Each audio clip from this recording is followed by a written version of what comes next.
Hari ini Kompas TV menyiarkan secara langsung bagaimana hari yang bersejarah. Kenapa saya harus mengatakan ini merupakan hari sejarah?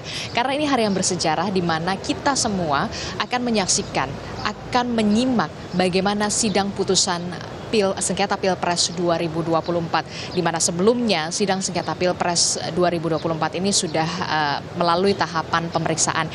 Ini adalah hari yang bersejarah di mana kita akan melihat gugatan atau permohonan dari pemohon satu, dalam hal ini adalah pasangan Anies Mohaimin, dan juga pemohon dua yakni Ganjar Mahfud, apakah permohonan mereka akan dikabulkan atau tidak.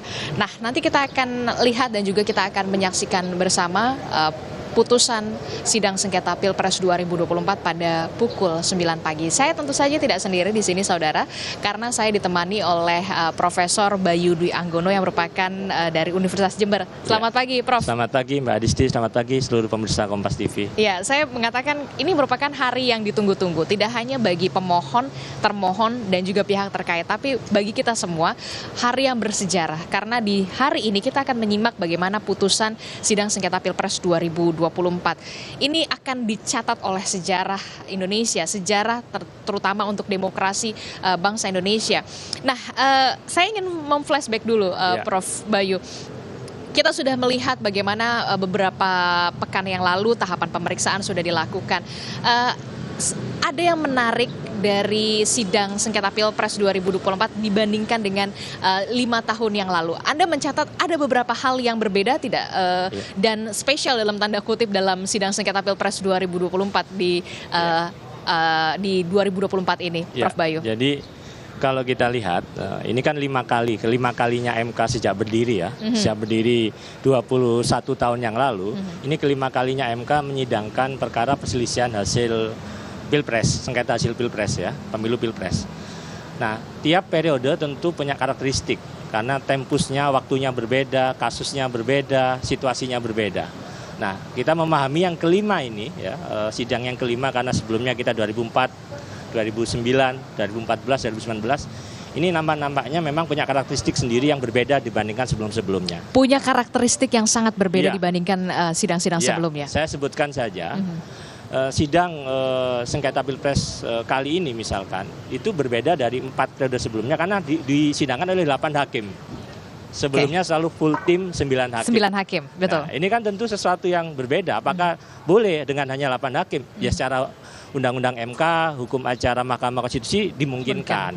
Tapi perkaranya kan kemudian kenapa 8 hakim? Kita diingatkan ke beberapa bulan yang lalu ya, ketika kemudian ada putusan MK bicara soal kemudian yang salah satunya adalah kemudian hakim terlapor yang kemudian setelah diputuskan tidak diperkenankan untuk ikut menyidangkan perkara sengketa Pilpres. Nah, tentu 8 hakim ini akan sangat menantang sekali dalam mengambil keputusan. Kenapa? Karena kan berarti genap.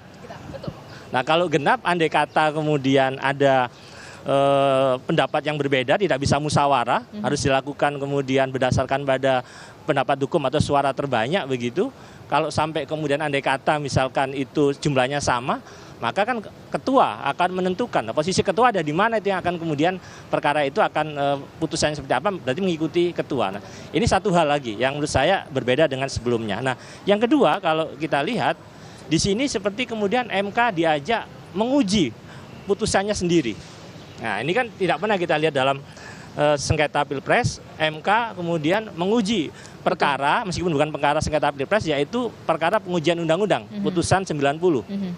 Meskipun dalil yang diajukan para pemohon ya tidak secara langsung menguji putusan 90, tapi salah satu isu utama di sengketa Pilpres periode ini kan soal keabsahan pencalonan calon wakil presiden paslon 02. Di mana letak sengketanya adalah soal tindakan KPU yang dianggap kemudian tidak absah ketika kemudian menerima pendaftaran dari cawapres 02. Dengan isu apa? Dengan isu karena peraturan KPU-nya ya itu tidak diubah terlebih dahulu untuk menyesuaikan dengan putusan Mahkamah Konstitusi. Terlepas putusan MK itu diyakini dia berlaku sejak diucapkan dalam sidang pleno begitu.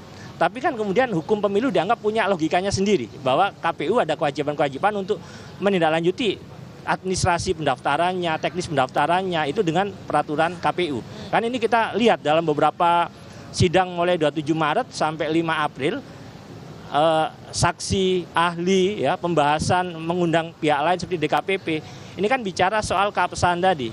Ini saya pikir salah satu hal yang menurut saya 2019 pernah juga membahas soal keabsahan Cawapres Ma'ruf Amin waktu itu, posisinya sebagai Dewan Pengawas Bank Syariah, ya. Tapi ini berbeda, karena berbeda kenapa? Karena cikal bakal sengketa ini dari putusan Mahkamah Konstitusi. Jadi MK seperti kemudian diajak untuk menguji kembali putusannya. Nah, kemudian keunikan lainnya, kan di dalam sengketa Pilpres ini perkara adversarial interpartis itu kan ada pihak yang saling berhadapan. Sesungguhnya yang berhadapan di dalam sengketa Pilpres ini itu kan pemohon, paslon yang merasa kemudian tidak bisa menerima hasil penetapan perolehan suara, ya, Pilpres oleh KPU, termohonnya adalah KPU. Karena KPU lah yang kemudian yang mengeluarkan keputusan KPU tentang penetapan hasil Pilpres atau perolehan suara tadi. Harusnya kan yang utama saling beradu dalil, beradu alat bukti, itu kan pemohon dengan termohon. Tapi ya. yang sekarang justru cita rasa termohon itu ada pada pihak terkait, ada pada paslon 02. Iya. Dibuktikan dengan apa? Mari kita lihat dari jumlah misalkan alat bukti, ya, yang diajukan. Kita lihat saja alat bukti saksi dan ahli. KPU hanya mengajukan 1 ahli, 2 saksi. Sementara pihak terkait jumlahnya lebih banyak. Ya, 8 dan 6 ya untuk saksi dan ahli misalkan. Nah, kemudian kita bicara juga dalil-dalil pemohon itu sesungguhnya banyak menyasar yang KPU tinggal menjawab. Itu bukan kompetensi kami untuk menjawab, karena yang dipermasalahkan bukan soal penyelenggaraan oleh KPU, meskipun tadi sisi satu hal, ya, soal pencalonan tadi, ya. Tapi banyak hal ini kan isunya adalah soal dalil yang diajukan oleh pemohon, soal nepotisme yang dilakukan oleh Presiden, abuse of power, penyalahgunaan kewenangan untuk memenangkan salah satu paslon yang di sana ada putranya. Dalilnya kan seputar itu, nepotisme itu bertentangan dengan konstitusi, rekayasa aturan melalui putusan MK, kemudian rekayasa penggeraan aparatur negara, berbagai program APBN yang diarahkan untuk memenangkan paslon, dan upaya-upaya pelibatan aparat, penyalahgunaan hukum dan lain sebagainya. Berarti kan KPU sesungguhnya tidak punya kompetensi untuk menjawab itu. Maka akhirnya pihak terkait lah yang sangat aktif untuk kemudian mendalilkan itu. Jadi sepertinya pemohon ini antara pemohon dan termohonnya adalah paslon 02. Padahal konsepnya sesungguhnya adalah pemohon, para pasangan calon yang kemudian tadi keberatan dengan keputusan KPU berhadapan, ya, interpartisnya dengan termohon yaitu KPU. Tapi sekali lagi kita lihat ini berbeda dengan periode-periode sebelumnya. Nah, kalau kita lihat juga, ini kan bicara permohonan, ini kan bicara ada yang disebut pokok permohonan, ada petitum. Kalau kita lihat dalam petitumnya berbeda dengan 2019. 2019 itu memang juga mempermasalahkan proses, ya, bahwa dalam proses penyelenggaraan Pilpres ada persoalan pelanggaran asas jujur dan adil begitu, ya. Pelanggaran terhadap ketentuan Undang-Undang Pemilu. Namun pemohon pada 2019 itu masih mempersoalkan adanya kesalahan penghitungan atau penetapan perolehan suara oleh KPU. Pada waktu itu kan sekitar menurut KPU 54, sekian dengan 44, sekian. Pemohon 2019 mendalilkan bahwa yang benar menurut pemohon seharusnya adalah kemudian 58 dengan 42 begitu. Nah, apa yang kemudian ingin saya katakan, ketika 2019 itu masih menggunakan aspek kuantitatif dan aspek kualitatif. Tapi di 2024 ini yang lebih mengemuka adalah aspek kualitatif, bahwa pemohon mendalilkan adanya perolehan suara yang diperoleh oleh paslon 02 sehingga dimenangkan oleh KPU melalui keputusannya itu dilalui melalui cara-cara yang melanggar proses pemilu yang jurdil, bertentangan konstitusi.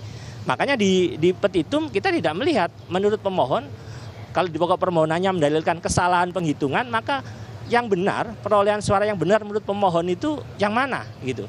Meskipun juga mempermasalahkan secara kualitatif. Nah, sehingga isu menariknya adalah meskipun kita tahu di persidangan-persidangan Pilpres periode sebelumnya MK seringkali kemudian tidak terjebak hanya pada penghitungan perolehan suara. Apakah saat ini MK juga akan melakukan hal yang sama?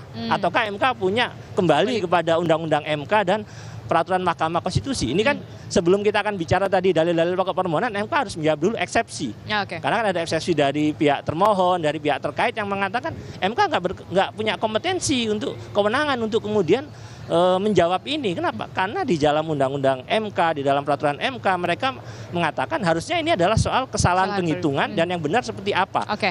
Nah, itu saya pikir beberapa hal yang saya yakin MK akan menjawab itu dulu. Dan sebelum periode ini kan sebelumnya saya yakin MK sih akan nampaknya akan masuk pada pokok permohonan, tidak kemudian akan menyatakan perkara ini dapat diterima karena bukan kompetensi MK. Oke.